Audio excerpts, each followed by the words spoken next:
Well, hello, welcome to another episode of Jim's Allotment Garden.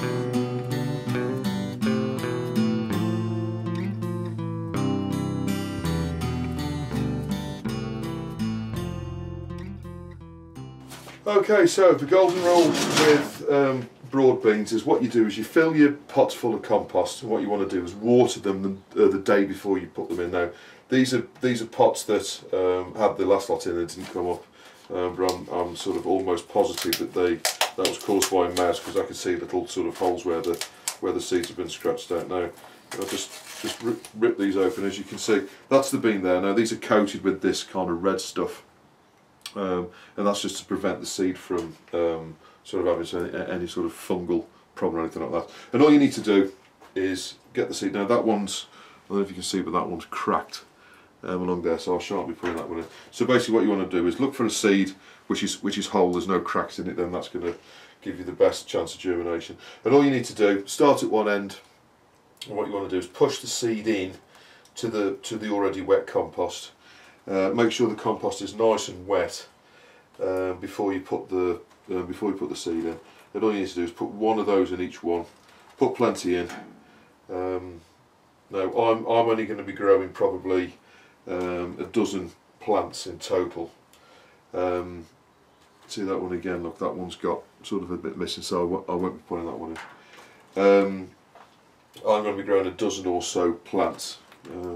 Because there's only in my family there's only me that actually eats broad beans. So all you need to do is put them in around sort of 2 inches down in a pot. These pots are kind of 4-inch pots. So these are the standard square pots that I use for pretty much everything, to be honest with you. Now, because the mouse managed to get in and sort of eat, I'm now in obviously a different greenhouse, so hopefully you can't get in here, but there's no guarantees of that. So what I'm going to be doing, as soon as I've got all of these in, I'm just going to put some glass over the top. Now that's going to do two things. One, it's going to prevent the mouse getting in there, and secondly, what it's going to do is it's going to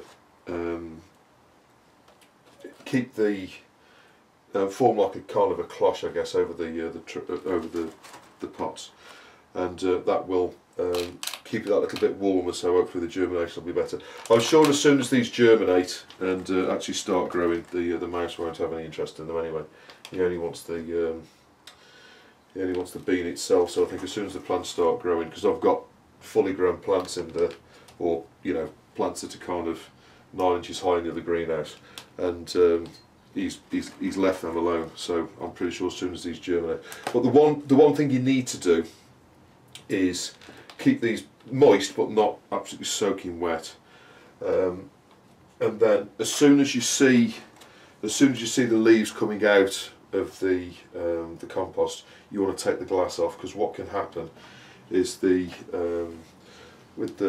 all of the sun we're getting, you can scorch the leaves if you're not careful. So as soon as you see the leaves coming out, what you're going to do is take the glass off and then let them grow on without any glass on. The other thing you could possibly do is put some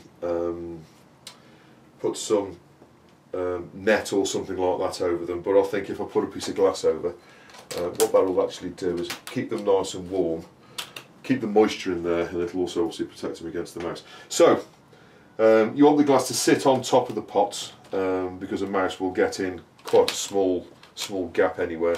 So what you want to make sure of is there's no gaps anywhere around. So for example, I've got these green pots which are slightly smaller. What you need to do is make sure all the pots round the edge, like that, are the same size as these black ones. So then there's no gap, because you can potentially get in a gap of, I don't know, about half an inch or so, you'll almost certainly get through that. So I'm just going to move these pots to the side here. Now what I've got underneath here, I've told you this before, but for any people who are watching the channel for the first time or didn't watch any of the videos from last year, these metal trays are great. I got these actually from a garden centre that was shutting down years ago.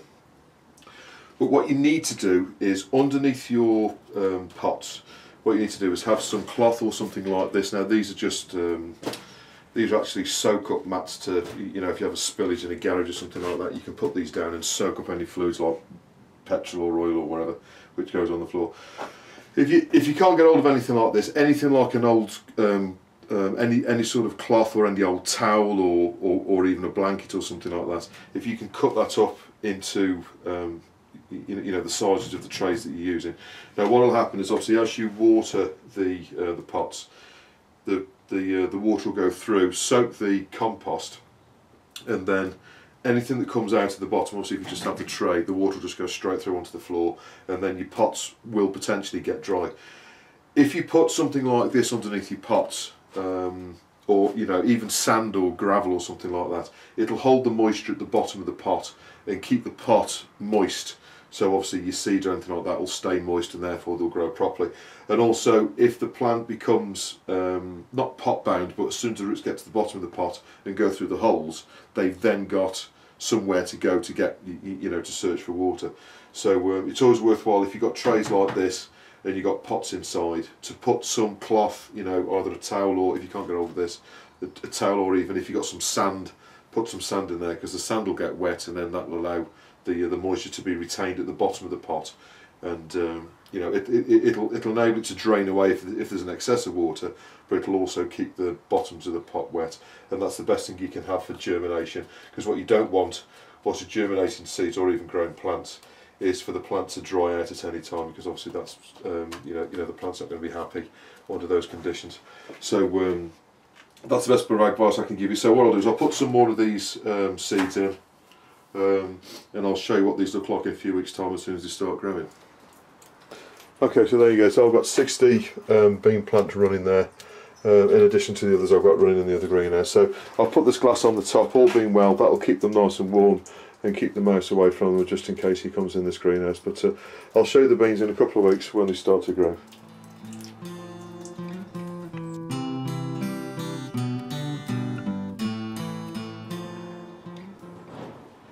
Okay, so we're going to sow the onions now. We're sort of mid February now. I could have sown these. I don't know if you look on the back of the packet, but as you can see, you can sow from sort of January. I did leave a comment on my channel earlier in the week where I used to know a gentleman from Newcastle, and he always used to sow his onion seeds on Christmas Day. So and as you know, people from Newcastle are quite famous for growing onions and leeks and stuff. So anyway, so all I've got is a tray there with about kind of 2 inches of compost. You want to make the compost nice and level and firm by just getting a piece of wood like that, and then just gently press. You don't want it too hard, but what you want is to make the level of the soil nice and level and sort of as compact as possible. Now you're going to bury these about 1/4 of an inch deep in the compost. So there's 350 seeds in here, so I'm not going to need anywhere near this many seeds. I'm going to just put that slightly lower. Right, okay, so inside here, so there's going to be I don't need so many. I mean, probably about 1/3 of these seeds is more than do. Now what basically happens is you grow them in the seed tray like this until it'll come up like grass, and then when it gets to about kind of 2 or 3 inches high, you can then prick them out and put them out into little cells, or sort of separate them out, and then obviously you will then harden them off and then put them out into the ground a little bit later in the year when you put the sets out. So basically all I'm going to do is get out about 100 seeds, which is probably about that many, probably possibly slightly less than that, probably about that many seeds, and all I'm going to do is scatter these as evenly as I possibly can do over the surface of the soil. Also they're quite dark, so you can't actually see them as soon as they hit the ground. I can just about see them. Right, so spread them along like that. Try not to clot them up too much, because obviously what you're going to do is separate these out into single plants. Not everyone's going to germinate. I'd imagine a reasonable amount of these. So any that you see that's a slightly too close together, just separate them out as best you can, like that. Right, okay. As soon as you've done that, what you want to do is get your compost, and you're going to want about 1/4 of an inch of compost on top of there. So obviously that's compressed. What I'm going to do is go over with the piece of wood again in a second. So just sprinkle your compost on like that. A quick note with the compost, two really good things which are going to help you with your germination, your seeds and stuff. Your compost, you need to keep two different things if you possibly can do. First one is to keep it warm, and the best way to keep your compost warm is to bring it actually inside the greenhouse. If you obviously haven't got to bring every bag that you've got in, but basically the bag that you're using next, just bring that inside the greenhouse, and what it'll do is it'll acclimatise it, so it'll basically warm up. If you can bring it in a day or two before you're actually going to use it, what that'll do is it'll warm the compost up, and then when your seeds go in, they'll be against sort of warm compost. Secondly, you want to keep your compost reasonably moist. You know, this is ideal. I don't know if you can see that, but you can see the compost sort of as you do that stays together. If it starts to get really dry, what you want to do is basically water the compost just to keep it sort of damp, but try not to let the compost dry out, because what you want it to be is as it is. Like this is perfect as it is now, so nice moist compost, and then when you're putting your seeds out, it's going to go into your trays quite nicely. So don't let it dry out, but keep it in the greenhouse, keep it warm, acclimatise the greenhouse, and then during the sunny days, which we're sort of now getting, what will happen is the compost will warm up, and then when you come to put your seeds in, it'll be, you know, it won't be absolutely stone cold, and it'll be a little bit warmer for the seeds. Obviously, if you can't do that, don't worry. That will help. But what I'm going to do with this now is basically all I'm going to do is give that a light water. Obviously the seeds are only about 1/4 of an inch down from there. Give that a light watering, and then what I'm going to do is to help it on its way, I'm just going to put a piece of glass over the top of the tray like that, and what that'll do is it'll generate. That's why I've left a kind of 1 inch or so of gap between the top of the compost and the top of the tray, so I can put the glass on, generating about 1 inch or so below there. But what I'm also going to do is, with a lollipop stick, which I haven't got in this greenhouse at the moment, just stick a lollipop stick over at one end like that, and what that'll do is it'll allow a little bit of air flow between the inside of the tray and the outside, and what will enable us, so basically when the greenhouse warms up in the day, if it gets too warm, the hot air will be able to escape from the side there, so basically you won't cook the seeds, if you like. So put either a pencil or a lollipop stick or anything like that, or even a twig or whatever, just something in there just to prop up one end of the glass, and then that'll allow some airflow, so you won't get condensation in there, which will obviously cause mildew, but also it'll allow the air in there not to get too hot, and that's the best way to do it. So that's the onion sets in. So what I'm going to do now is set these across on the other side. I'll show you in a later clip where they are, with a piece of glass over the top, as obviously as I've explained. And obviously that's one way of doing onions.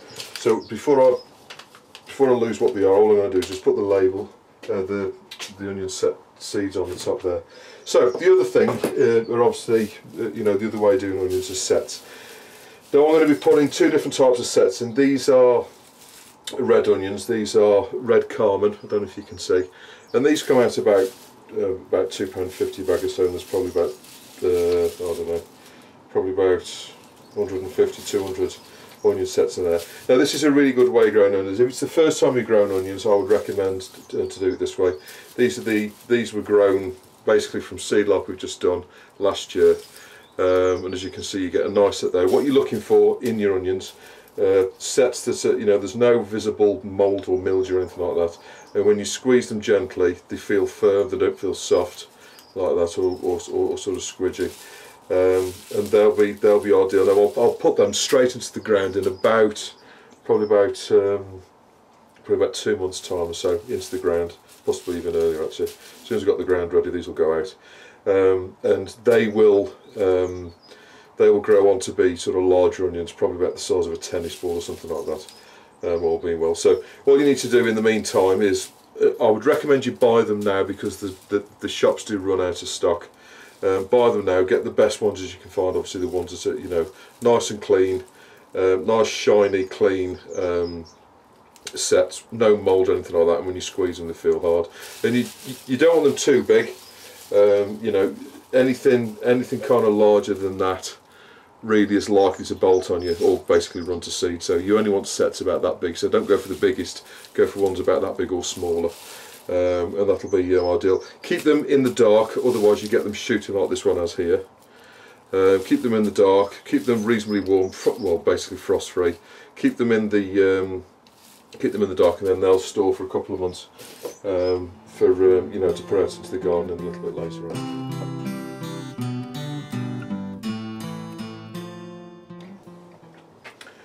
Okay, then moving on to Calabrese. You know, I'm growing a few different varieties this year. There's Iron Man, which Nigel from Muddy Boots commented on earlier this week. Now that can be sown from February, so that basically can be sown now. I've also got, ironically, Autumn Green Calabrese. This can also be sown now. There's also this one as well, Autumn Calabrese, again that can be sown now. And also this one, Belmont F1. That can also be sown now. There are other varieties like these here, so that's the Fiesta F1 hybrid. Now that's basically sown later in the year, that's sown mid-May. Then there's this one here, which is just the standard broccoli from Mr. Farthergill. That's March, so that's a month or so off. So what I'm going to do, and obviously this is purple sprouting broccoli, that's sown in March. So what I'm going to do, just pop them back in there. I'm going to sow some of these. I think what I'm going to actually sow is this one here. I don't know how many seeds I've got, to be honest with you. Have a look. Yeah, there should be enough there. So this is just broccoli, autumn green broccoli. This came from Wilco's last year. So all I'm going to do is put some compost in the tray. Now, I always find with broccoli, well, all sort of brassicas really, they will germinate at reasonably low temperatures. I don't know if it says on here. So you can start them off in the greenhouse, 13 degrees. So they will actually germinate at 13 degrees, which is reasonably low really. I mean, it's most certainly 13 degrees in here today. So what I'm going to do is sprinkle. As you can see, I put a reasonable amount of compost in there. Now what you want to do is put a reasonable amount in depth wise, because you know, they do generate quite a lot of root, and what you do want to do with all brassicas really is encourage the roots. Brassicas tend to have weak root systems, so you know what you want to do is to make it easy to split them, you know, sort of prick them out and stuff like that, and later on you're much better off having more in there than sort of less really. You're only going to put a really light sprinkling over the top of the seed. You know, you only need just a really thin bit. Now all brassica seeds look like mustard seed really. It's kind of little brown or dark black seeds, and what you want to do is just sprinkle these out. Now what I'm going to be doing this year, like I have with other years, I'm going to be doing a succession of about 4 or 5 different varieties of Calabrese or broccoli. So this will be the first lot. Obviously there's going to be more after this. So I've basically sprinkled them all over the surface as best I can. Get them spread out as much as you can. Obviously they're not that easy to handle because they're quite small seeds. You know, you can always adjust them around like that. Then all you need to do is do a real fine sprinkle of compost over the top like that. You really don't need much at all. Quarter of an inch is more than enough. Just make sure you've got every seed covered like that. Just a little bit more down this edge here, and then as soon as you've done that, all you need to do, let's make sure it's all level. Again with your piece of wood, just pack that down, and basically what you're doing by doing this is you're ensuring that the compost is in contact with the seed, because what you want is the seed to be in contact with something that's moist, which will make it germinate. What you can get if you don't push the soil down like this, you don't need to push it too hard. With brassicas, they always like the ground to be reasonably firm, but when they're germinating like this you don't need to be overly firm, but you can do it firmer than other seeds. But anyway, what you want to do is make sure that the seed is in contact with the compost, so that it'll stay in contact with the moisture that I'm going to put on it in a moment. Also I'm going to water these, and then that will keep the seed moist, which will then make the seed germinate. So that's all the seed gone. So that's the first batch, and ironically the first batch I put in is actually called Autumn, but as I say, you know, I can sow these now. Now they'll be it says on here you can harvest them from sort of July, August time. I'm expecting I may well be harvesting these before then. Typically with broccoli you're looking at between 12 and 16 weeks, so you're looking at a 4-month growing period with Calabrese or broccoli. So I'll be most certainly looking to harvest these ideally within sort of you know, sort of 12 or even 16 weeks sort of. So anyway, that's the first lot of broccoli in. So all I need to do now is water that. What I will do just to start it off again is just put a piece of glass over the top, you know, as I showed you before. Just put a piece of glass over like that. Again, put something at the end, a lollipop stick or a pencil or something, just to hold up the end so you don't get any condensation in there and it doesn't get too warm in there. But they'll germinate quite nicely. We'll be able to prick these out in probably about 2 to 3 weeks' time.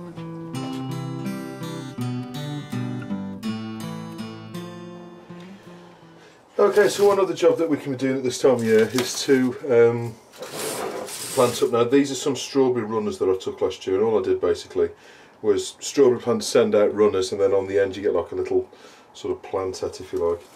And all I did was basically just bob them in to a tray like this for over winter. Now I kept these reasonably dry over winter, but as you can see they formed a little bit of a root ball last year. So the first thing you need to do is cut off any of these dead leaves. That was the shoot that it came on there. Any dead bits, just basically cut that off like that, so you've got a nice clean plant. Now there's only one leaf on here, but as you can see that's got a little bit of sort of spot on there. I will take that off as soon as it starts forming another, but because it's only got one leaf on, I'll leave that on there for now.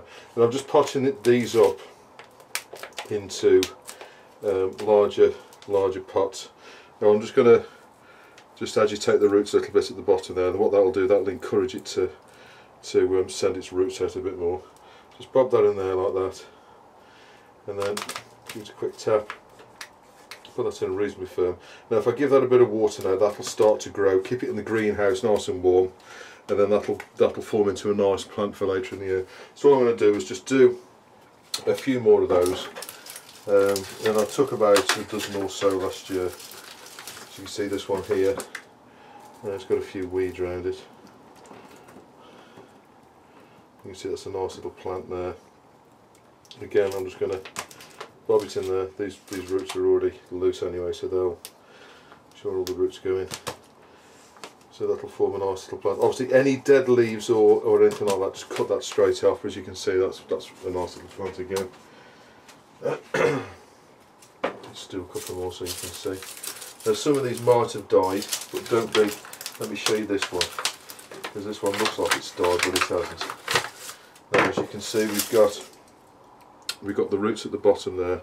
Now the roots look nice and healthy. They're a pale colour, which is always a good sign. Pull out any sort of weeds or anything like that that have grown in there.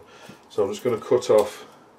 The those leaves there like that. And I don't know if you can see, but right down in the middle there, you can see a nice little green bud, which is just forming. So that's going to make a nice little plant. It's got a good root stuck on it. So I'm just going to again make a square hole in there. I have agitated the roots a little bit to just encourage it to grow a bit better. Just bob that in there like that. Bit of a tap. Just firm him in like that, and that'll grow into a nice little plant in the next couple of weeks. Okay, so as I say, if they do look like they're not growing or they've died. Now, the one thing I said about the disease, you get this disease on tomatoes called strawberries, called well, it's basically like a spot which forms on the leaves. Now, the only way to get rid of this is to cut the leaves off and get rid of them, either burn them or put them into the recycling, get them away from the rest of the tomatoes.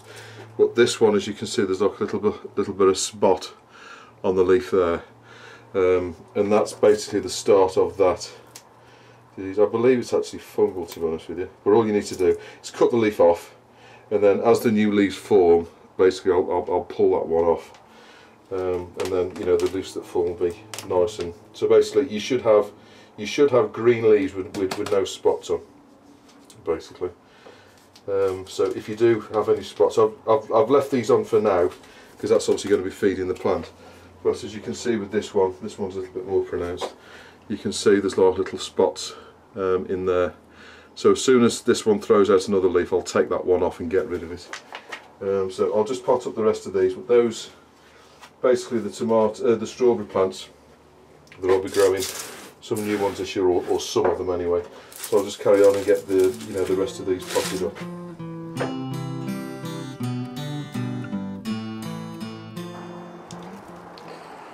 Okay, then just in summary, then we've got the broad beans here that we put in on the last video. As you can see, there's a little bit of condensation under there, so all you need to do is just tip the glass up like that and it'll run off. But I'm keeping the glass on there. Two reasons: one, to keep them nice and warm, keep the temperature nice and regulated, and also to keep any mice or rodents off there to take the seed.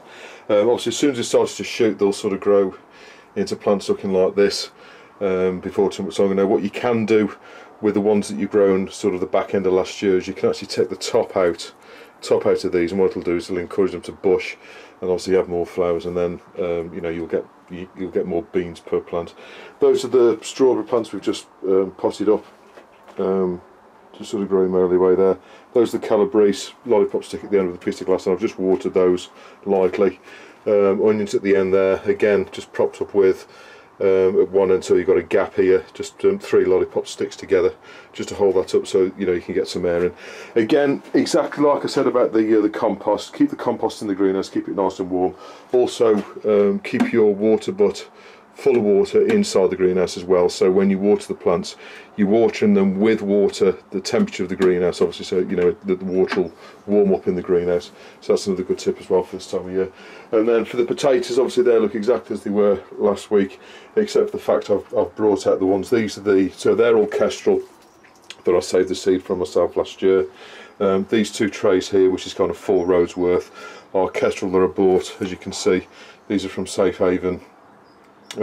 Safe Haven certification scheme, second early kestrel, and these are basically the potatoes that I grow.